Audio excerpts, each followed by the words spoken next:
Okay, so today I'm going to make a pallet breaker again. I have an old video of it, but I didn't really show you how to make it or anything.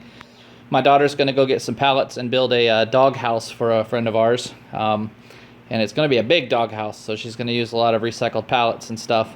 It's for a Mastiff, so they want it 5x5. Anyway, I don't have my pallet breaker anymore. I loaned it to someone, and I didn't really say, you know, hey, it's a loaner. I said, here, this will help, and I believe it might have bent on them or something. Who knows? Anyway, I don't have it. I'm going to rebuild it anyway. I wanted to reinforce it because this is the one I put together quickly one day, and I just used a piece of angle iron and a flat bar that I had, and it's already starting to bend right here, as you can see.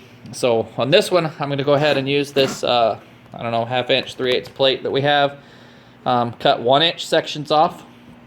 Then I'm going to reinforce it with some of this 1-inch angle iron on the bottom of it. So that'll give it a little bit more strength before we start using it. And then this design is going to be the same one as previous, where you just get you a 4-inch pipe nipple, piece of angle iron, and a flat, a square tube. It's going to go on there like this. This is going to be on the bottom for your fulcrum. And then you'll use a T-post or something inside here to force down. So I'll get all these pieces cut out, and then I'll show you how it comes together.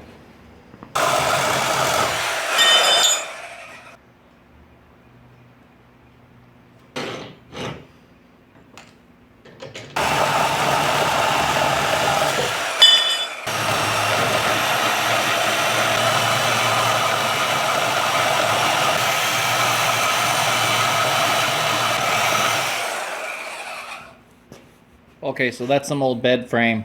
I guess I'll get the grinder out.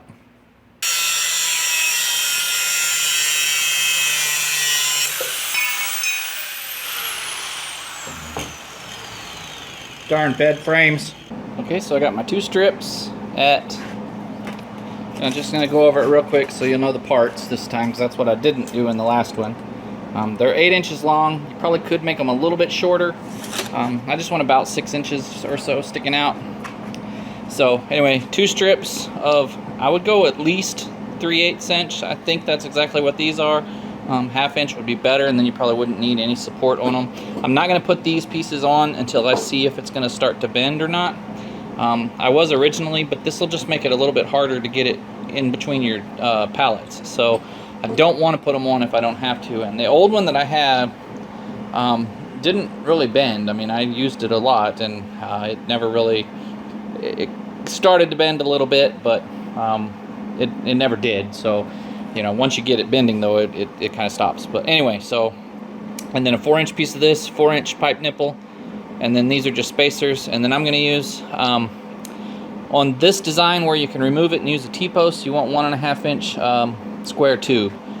But I think I'm going to do this one a little bit different since we're in the big garage and I don't care about storing it anymore. That way I've got an old pipe over there I think I'm going to use and put on here. It's about almost 6 foot long, so that'll give a lot of leverage. It's just sitting out there in the backyard, so I think I'm going to just go ahead and weld that to it, and then I can just stick this thing over there in the corner or something. So let me get that welded together and we'll see how it works.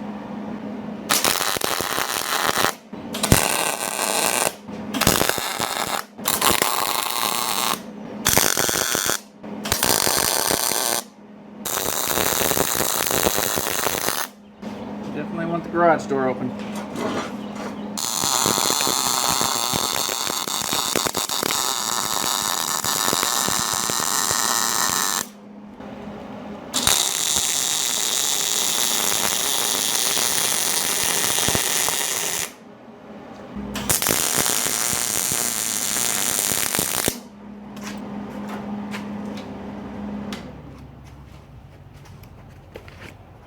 Alright, let's test it out. Okay, so I've already got 2 off. I think this thickness is working pretty good.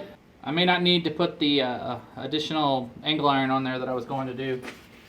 Got my wife standing on it. Otherwise you can do it from the other direction and pull towards you. But these are pretty new pallets, so they're pretty tough.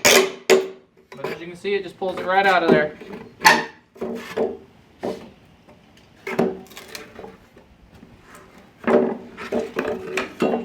There you go. A whole lot easier than a hammer.